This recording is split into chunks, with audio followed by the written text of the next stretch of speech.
research-based education, SAP, PEGA certifications, entrepreneurship, KL, deemed to be university. ఈ రాష్ట్ర ప్రభుత్వంలో కోవట్లు ఉన్నారు. మొన్న జరిగిన అసెంబ్లీ ఎన్నికల్లో కాంగ్రెస్కు పెట్టుబడి పెట్టాడు ఏదైతే బీఆర్ఎస్ అధినేత కేసీఆర్ అని చెప్పేసి తీవ్రంగా విమర్శించినటువంటి బండి సంజయ్ వ్యాఖ్యలపై మనతో మాట్లాడడానికి తెలంగాణ ఉప ముఖ్యమంత్రి తాటికొండ రాజయ్య మనతో ఉన్నారు. ఆయన అడిగి తెలుసుకుందాం. సార్ నమస్తే. నమస్కారం అండి. సార్, బండి సంజయ్ ఏదైతే మొన్న జరిగిన అసెంబ్లీ ఎన్నికల్లో కాంగ్రెస్కు కూడా బీఆర్ఎస్ అధినేత కేసీఆర్ పెట్టుబడులు పెట్టిండు, రేపు పొద్దున పార్లమెంట్ ఎన్నికల తర్వాత ఈ ప్రభుత్వాన్ని కూలుస్తారని చెప్పేసి ఒక ఘాటైన వ్యాఖ్యలు చేశారు. దీన్ని ఏ విధంగా చూడొచ్చు సార్? బండి సంజయ్ ఏది మాట్లాడినా కూడా అడ్డం దిడ్డంగా మాట్లాడుతూ అంటాడు. ఓ రాజ్యాంగ విలువలు కానీ లేదా మానవీయ కోణం కానీ ఎక్కడ కూడా కనిపించదు. మతతత్వాన్ని రంగరించి ప్రజలను భయభ్రాంతులకు గురి చేసే విధంగా ఆయన కార్యక్రమం ఉంటుంది. ఈరోజు ప్రజాస్వామ్యబద్ధంగా ఈరోజు కాంగ్రెస్ గెలిచింది. అక్కడ 64-65 సీట్లు. బీఆర్ఎస్ పార్టీ ప్రజలు 39 దగ్గర ఆపేయడం జరిగింది. ఎవరు కూడా ఫిరాయింపులను ఎవరు కూడా ప్రోత్సహించట్లేదు. కేటీ రామారావు గారు అన్నారు, అట్లాగే రేవంత్ రెడ్డి కూడా అన్నారు, నువ్వు చేస్తే నేను ఊరుకోను, నేను చేస్తే నువ్వు ఊరుకోను అంత గట్టిగా కూడా మాట్లాడాడు. సో నువ్వు ఒకటి తీస్తే నేను 5 తీస్తా అనే లెవెల్లో వాళ్ళు ఉన్నారు. సో కాబట్టి ప్రజలు తీర్పిచ్చిండ్రు, ప్రజాస్వామ్యబద్ధంగా ప్రజలు తీర్పిచ్చిండ్రు, దాన్ని గౌరవించాల్సిన బాధ్యత ఉంది. అంతకుముందు టీడీపీ 10 సంవత్సరాలు, తర్వాత కాంగ్రెస్ 10 సంవత్సరాలు, మొన్న టీఆర్ఎస్ పార్టీ బీఆర్ఎస్ మారినాక ఇదొక 10 సంవత్సరాలు అయిపోయింది. కాబట్టి ప్రజాస్వామ్యబద్ధంగా ఎన్నిక కాబడ్డ వీళ్ళు ప్రజాస్వామ్య విలువలతోటి ముందుకు పోవాల్సిన అవసరం ఉంటుంది. కొన్ని సందర్భాలలో పార్టీలు మారేటానికి అవకాశం ఉంటుంది. అంటే ఉదాహరణకి ఓ ఉద్యమ స్ఫూర్తి, ఉదాహరణకి తెలంగాణ రాష్ట్ర సాధన కోసం నేను ఎమ్మెల్యే పదవికి రాజీనామా చేసి పార్టీ వదిలిపెట్టేసి రావడం జరిగింది. సో ఎవరైనా కనుక నిజంగానే రాజ్యాంగం మీద ప్రజాస్వామ్యం మీద కనుక ఉండేది ఉంటే గెలిచిన పార్టీకి కట్టుబడి ఉండాల్సిన బాధ్యత కూడా ఉంటుంది. ఎట్లా పడితే అట్లా వచ్చేదానికి ఎడ్డమిడ్డం వస్తే ప్రజలు కూడా ఒప్పుకునే పరిస్థితి ఉండదు. దాంట్లో కేసీఆర్ గారిని బదనాం చేయడం సరైనది కాదు. అందులో కోవట్లు ఉండరని చెప్పేసి కాంగ్రెస్ పార్టీలో మరి ఈ తనకు సంబంధించిన వాళ్ళు అందులో ఉన్నారు అని చెప్పేసి మాట్లాడడం అయితే విడ్డూరం. అట్లా ఉండటానికి అవకాశం లేదు. సో అధికారం వచ్చిన తర్వాత వాళ్ళు ఎట్లా 5 సంవత్సరాలు ఉండాలనేది వాళ్ళు కూడా చూసుకుంటారు. ఎప్పుడైనా కూడా ఎడ్జ్ అధికార పార్టీకే ఉండటానికి అవకాశం ఉంటుంది. సో ప్రతిపక్షంగా సమర్థవంతమైన ప్రతిపక్షంగా ఉండడమే కాకుండా సలహాలు సూచనలు ఇచ్చుకుంటూ ముందుకెళ్తే ఉండొచ్చు. సో ఒక పద్ధతి ఉంది కదా, అంటే 2/3 ఎమ్మెల్యేలు అయినప్పుడు మాత్రమే ఎలక్షన్లకు పోయేది ఉండదు. లేకపోతే మళ్ళీ ఎలక్షన్లకు పోవాల్సి వస్తుంది. ఒక 5గురో 3గురో 4గురో పోయేది ఉంటే ఎలక్షన్లు పోయి గెలిచి రావాల్సి వస్తుంది. ఒక పార్టీలో గెలిచి ఇంకో ప్రభుత్వంలో ఉండడం అనేది అనుకుని వస్తే అప్పుడు ఏమవుతుంది, తక్కువ మంది అయితేనేమో ఎలక్షన్ పోవాల్సి వస్తుంది. సో 2/3 అయితే మాత్రం ఎలక్షన్ ఉండవు. సో వాళ్ళందరూ కలిసి మేమంతా కూడా నియోజకవర్గ అభివృద్ధి కోసం మేమందరం కలిసి అధికార పార్టీలోకి వెళ్తున్నాం, నియోజకవర్గ ప్రజల కోరిక మేరకు అన్నాడు. సమ్ లెటర్ ఇచ్చిపోయేదానికి అవకాశం ఉంటుంది. 5గురు పోతారు 3గురు పోతారు అయ్యే ముచ్చటైతే కాదు. సో 64 మంది ఉన్న కాంగ్రెస్ నుంచి వెళ్ళి ఎంతమంది వస్తారు, మళ్ళీ ఎంతమంది ఎన్నికలకు పోతారు. అంతకుముందు పోయినప్పుడు ఎన్నికలకు పోయినలు టీఆర్ఎస్ పార్టీ ఎమ్మెల్యేలు రాజీనామా చేస్తే ఎన్నికలు వచ్చినాయి అప్పుడు. సో అట్లా వస్తాయి ఇవి. ఒక్కొక్కసారి పార్టీ మారిపోతే కూడా ఫిరాయింపు చట్టం కింద వాళ్ళు ఎలక్షన్ పోవాల్సి వస్తుంది. ఎందుకంటే ఆ పార్టీలు సస్పెండ్ చేస్తారు వాళ్ళని. 2/3 పోతే చేసినా కూడా పనికిరాదు. కానీ 4-5 వెంటనే వాళ్ళు పార్టీ సస్పెండ్ చేస్తుంది. తర్వాత వాళ్ళ శాసనసభ రద్దు అయ్యేదానికి అవకాశం ఉంటుంది. ఆ రకంగా మళ్ళీ ఎలక్షన్లు కూడా పోయేదానికి అవకాశం. నైతికత ఉండదు అట్లా. మామూలుగా ఒక పార్టీ నుండి గెలిచి ఆ ప్రభుత్వంలో వండుకుంటూ లేదా ఆ పార్టీలో వండుకుంటూ వేరే మొక్కను పోవడం అనేది కొన్ని సందర్భాలలో పోయేదానికి అవకాశం ఉంటుంది. ఇంతకుముందు చెప్పిన ఉద్యమ సమయంలో కావచ్చు, లేకపోతే దగ్గరలో ఉన్నప్పుడు కావచ్చు, మోసపూరిత రాజకీయాలు చేసినప్పుడు కావచ్చు, అలాంటప్పుడు వచ్చేదానికి అవకాశం ఉంటుంది. కానీ ఇప్పుడు అయితే ప్రస్తుతం అయితే ఏదో ఎంపీ ఎన్నికల తర్వాత ఫీల్ అయిపోతుంది. దాంట్లోకి వెళ్ళి కొందరు వస్తారు, కోవట్లందరూ ఇటు వస్తారు, మళ్ళా బీఆర్ఎస్ ప్రభుత్వం వస్తున్నట్టు బండి సంజయ్ మాట్లాడడం అయితే సరైనది కాదు. అంటే మొన్న జరిగిన అసెంబ్లీ ఎన్నికల్లో పెట్టుబడులు పెట్టిండు అని చెప్పేసి అంత ఖచ్చితంగా ఎలా చెప్పగలుగుతున్నాడు? అసలు నిజంగా కూడా అంత ఆయన దగ్గర అంత ఇన్ఫర్మేషన్ ఉందా లేదా? అసలు ఏంటి కాంగ్రెస్ వాళ్ళకి పెట్టుబడులు పెట్టడం ఏంటి? ఒక బీఆర్ఎస్ నాయకునిగా ఈ రాష్ట్రానికి మీరు తొలి ఉప ముఖ్యమంత్రిగా ఉన్నారు, అపారమైన రాజకీయ అనుభవం ఉంది. సో ఇలాంటివి ఎక్కడన్నా జరిగినాయి అసలు? అంటే ఇతర పార్టీలకు పెట్టుబడులు పెట్టడం లాంటివి? అంటే మామూలుగా ఎక్కడైతే అధికార పార్టీలు ఉన్న వాళ్ళకి అనేక రకాలుగా వెసులుబాటు ఉంటుంది అధికార పార్టీలో ఉన్న వాళ్ళకు. ఎందుకంటే 10 ఏళ్ళ నుంచి అలా అధికారం ఉంది కాబట్టి అందరూ ఊహాగానాలు చేసుకోవడానికి అవకాశం ఎక్కువ ఉంటుంది. ప్రతిపక్షం నుండి అధికార పార్టీలకు ఎవరికైనా ఇచ్చినట్టు నమ్మరు కదా. సో కాబట్టి బీజేపీకి అనేక రాష్ట్రాల్లో విభజించి పాలించు అనేది బాగా ఉన్నది. అనేక రాష్ట్రాలలో అట్లా జరిగింది. ఏక్నాథ్ షిండేలు ఉన్నారు, అట్లా మొత్తం పార్టీ కొట్టి మళ్ళీ ముఖ్యమంత్రి అయిన సందర్భము. సో ఇట్లా అనేక రాష్ట్రాలలో సంకీర్ణ ప్రభుత్వాలు ఉన్న దాంట్లో వీళ్ళు కీలక పాత్ర పోషించారు. అందుకనే ఇక్కడ కూడా అట్లా ఉంటుందనే ఆలోచన చేస్తూ ఉన్నారు. సో ఏమన్నా అది ఎట్లా సందర్భమే కాదు, ఎందుకంటే లేకపోతే కాంగ్రెస్ లోకి వీళ్ళు వెళ్తారని, బీఆర్ఎస్లు వెళ్తారని అది కూడా వస్తూ ఉన్నది. ఇదెంత వస్తుందో అది కూడా అంత గట్టిగా వస్తూ ఉన్నది. సో కానీ ఇవన్నీ కూడా ఊహాగానాలు మాత్రమే ఇప్పటివరకు అయితే.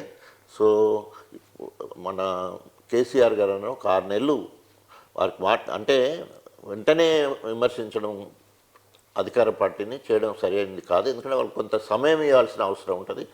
ప్రభుత్వంలో ఏమున్నది ఏమి లేదో సర్దుకోవాల్సిన అవసరం ఉంటుంది.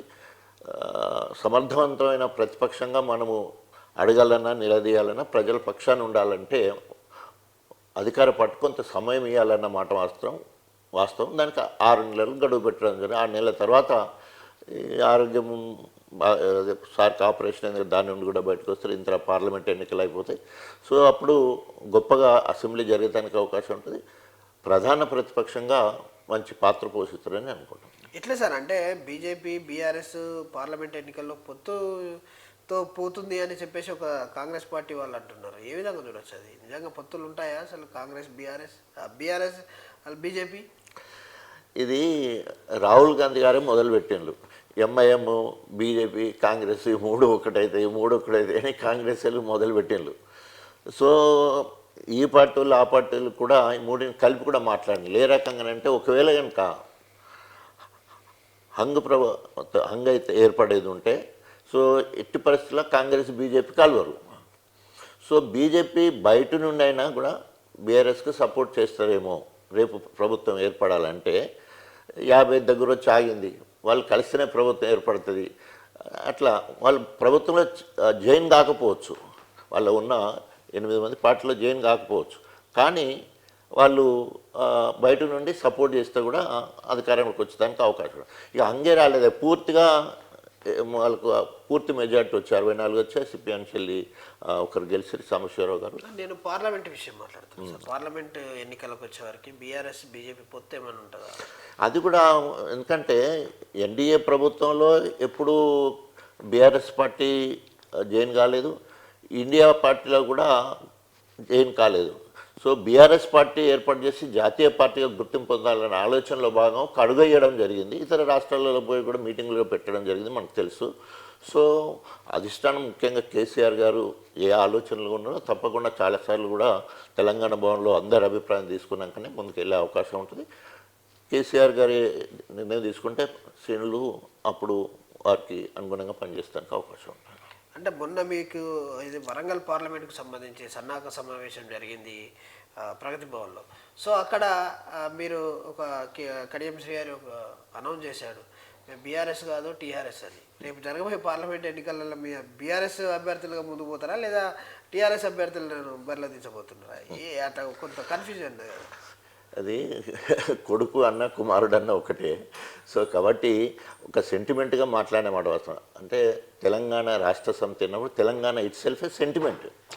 అట్లా కాకుండా జాతీయ రాజకీయాలకు పోయినప్పుడు భారతీయ రాష్ట్ర సమితిగా పెట్టాలనే ఆలోచనతో మాట్లాడడం జరిగింది. సరే, ఇక సీనియర్ నాయకుడు కడియం శ్రీహరి గారు మరి ఏ రకంగా ఎందుకు మాట్లాడారో తెలియదు, కానీ ప్రజలలో ఒక గందరగోళం మాత్రం అంటే పార్టీ శ్రేణులలో గందరగోళం సృష్టించడానికి కారణమైందన్నమాట. సో రేపు జరిగే పార్లమెంట్ ఎన్నికల్లో 17 స్థానాలై బీఆర్ఎస్ ఎన్నికలో పోతుంది. సో అభ్యర్థులను బట్టి ప్రజల్లో ఉండే నాయకులకు కనుక పార్టీ గుర్తింపు ఇచ్చేది ఉంటే తప్పకుండా కొంత ఇప్పుడే ప్రజలు రియలైజ్ అవుతున్నారు. అయ్యో పార్టీ బాగా పనిచేసింది, అంటే ప్రజా సంక్షేమ అభివృద్ధి కార్యక్రమాలు గొప్పగా జరిగినాయి, నాయకుల మీద ఉన్న వ్యతిరేకతో లేదా మార్పు కోరుకొని మాత్రమే అట్లా జరిగింది.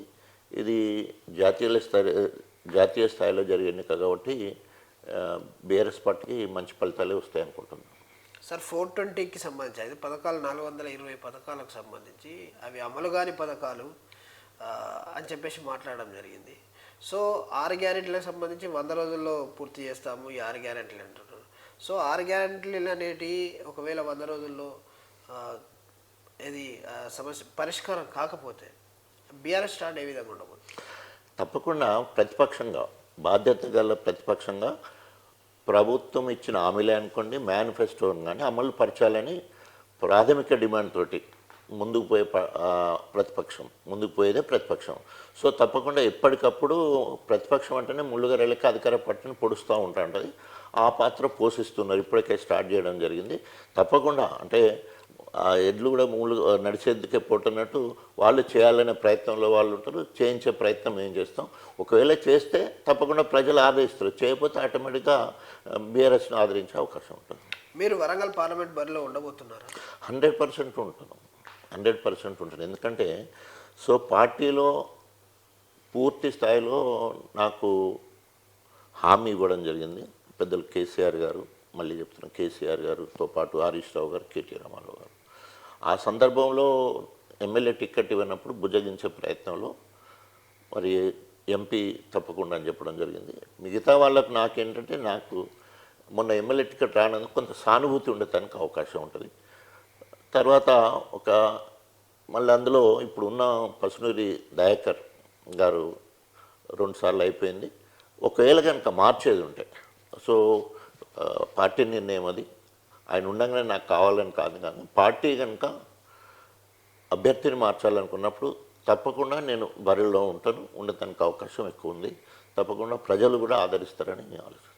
సార్ ముందు నుంచి మీరు ఎంఆర్పిఎస్ వ్యవస్థాపక అధ్యక్షుడు మందకృష్ణ మాదిగను నమ్ముకున్నారు. మాదిగ సామాజిక వర్గం వైపు మీరు ప్రతిసారి ఉన్నాడు, వాళ్ళకు సంబంధించిన డిమాండ్స్ కావచ్చు, ఏబిసి వర్గీకరణలో కూడా మీరు ముందుండి పోరాడినాం.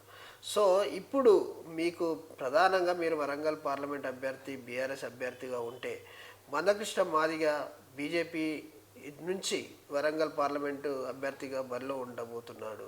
సో మీరు అనుకున్నట్టు ఆయన నుంచి మీకు సపోర్ట్ ఏ విధంగా ఉండబోతుంది? ప్రత్యర్థులు అవుతున్నారు, సో ప్రత్యర్థులు అయినప్పుడు మీకు గెలుపు ఏ విధంగా ఉండబోతుంది? అంటే మాదిగ సామాజిక వర్గం ఎటు సైడ్ పోబోతుంది? ఇక్కడ వ్యవస్థ వ్యక్తులను 2 పోల్చుకున్నప్పుడు నేను మాదిగల అస్తిత్వం కోసము, మాదిగల కోసము నేను రాష్ట్ర స్థాయిలో జిల్లా స్థాయిలో పనిచేసిన, ప్రభుత్వంలో ఉండి కూడా దళితుల కోసం అందులో మాదిగల కోసం పనిచేసిన, ఉప ముఖ్యమంత్రిగా ఈ ప్రాంతం మొత్తం కూడా తిరగడం జరిగింది. తెలంగాణ ఉద్యమంలో మొత్తం కూడా ఈ ప్రాంతం అంతా కూడా తిరగడం జరిగింది, ప్రతి మండలను సందర్శించడం జరిగింది, జిల్లాలో ఉన్న అన్ని మండలాలను. సో అట్లా అనేక రకాలుగా ప్రజా సంబంధాలు, ఒక డాక్టర్గా నాకు ప్రజా సంబంధాలు ఉన్నాయి, మాదిగవాడిగా సంబంధాలు ఉన్నాయి. మీరు అన్నట్టు అంబేద్కర్ అసోసియేషన్లో పనిచేసిన కాబట్టి ఆ రకంగా సంబంధాలు ఉన్నాయి. ఎంఆర్పిఎస్లో 100%. సో అప్పుడు బేరీ చేసుకోవడం జరుగుతుంది. ప్రజలందరూ కూడా వ్యక్తులను తప్పకుండా పరిగణలోకి తీసుకుంటారు. ఓన్లీ పార్టీని ఇట్లా చూసి అట్లా వేసేటట్టు కూడా ఉండవు. జంగారెడ్డి కూడా ఒకసారి ఇక్కడ గెలిచాడు ముచ్చడుతుంది బీజేపీ నుంచి కూడా. సో అట్లా ఒక్కొక్కసారి జరుగుతుండే మెరాకిల్స్, అద్భుతాలు జరుగుతుంటాయి. తప్పకుండా నేను ఏ రకంగా వచ్చినా కూడా ప్రజలు నన్ను ఆదరిస్తారని నేను అనుకుంటున్నాను.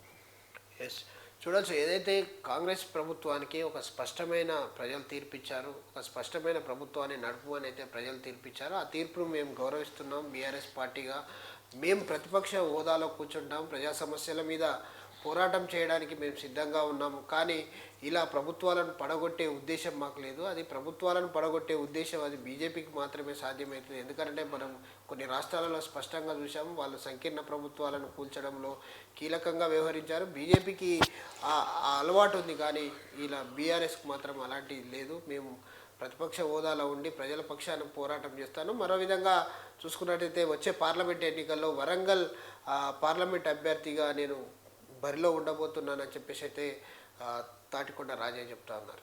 ఇది ఇక్కడ ఉన్నటువంటి పరిస్థితి. కెమెరామెన్ రాజుతో విద్యాసాగర్, RTV న్యూస్, వరంగల్. మరిన్ని వీడియోస్ కోసం ఛానల్ ని సబ్స్క్రైబ్ చేయండి. లేటెస్ట్ అప్డేట్స్ కోసం వాట్సాప్ ఛానల్ ని ఫాలో చేయండి. అండ్ లింక్ డిస్క్రిప్షన్ లో ఉంది.